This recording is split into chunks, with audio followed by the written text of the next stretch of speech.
I struggle because sometimes people call me the anti-story guy in games, and that really hurts me because, like, I actually love story in games, and I counter that I'm the anti-shitty story guy.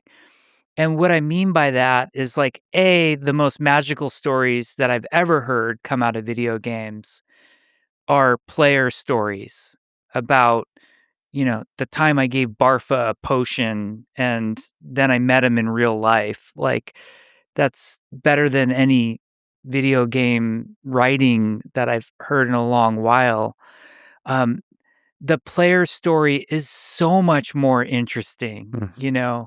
Lex, why do you like the cow level so much? And Mhm. tell me about some goofy Mhm. time like a loot goblin drew you into the most Mhm. danger but there was another player there and then, like those are the stories that I think are more interesting from games. There are some exceptional writers in video games and some exceptional games at story. I've mentioned Naughty Dog, like they're kind of on another level, but Valve has amazing writing. The writing behind Half-Life 2, Mark Laidlaw, the writing behind Portal Mhm. and Portal 2, I think it was Eric Wolpaw, who's hilarious, just amazing, and Rockstar. Mhm. Y Red Dead Redemption 2 is one of my favorite games of all time, and that's a game where you can see the expertise and mastery of the game design and the narrative design, and the fact that you can have those player stories of just the goofy shit. Like, I remember because the controls are a little awkward in Red Dead for a PC player who's playing on console. Like, I always get confused about, like, taking out my gun and putting it away and what's, the L1 and L2. Like, as a PC gamer, I'm just like, "Let me bind this stuff to where I want it." And so, like, a guy in town rides by and he's like, "Howdy, partner." And I go to, like, give him the Arthur Morgan, "Hey, what's up?" back.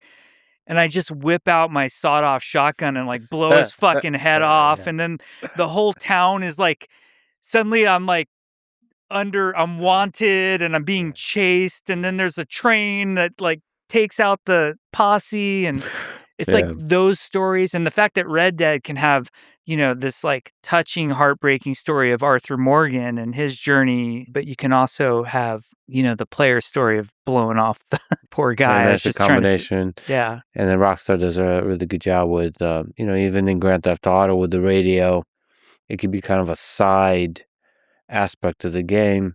That great writing there can help create the world Yeah. with humor, with color, with depth, with heartbreak, all that kind of stuff. There was a moment in Red Dead where there's the Daniel Lanois song. Hmm. That's the way it is. I love Daniel Lanois. So the fact that somehow Rockstar landed him and like was able to get that song out of him. And there's this moment where you're like riding back and they start that song. And Yeah. everything up to then had been and gorgeous, like more of a score. There's Woody Jackson, who's like a really amazing game composer. He had done the score for that. And so nothing had been like lyrical with words. And then they play the Daniel Lanois song, and there's like the quotes are coming back from Hmm. like Dutch and Arthur Morgan. And I, I'm just like, God damn, this is art. This is like, I know it's supposed to be entertainment. I know it's a business, but the top of the pyramid is art. And it just hit me emotionally.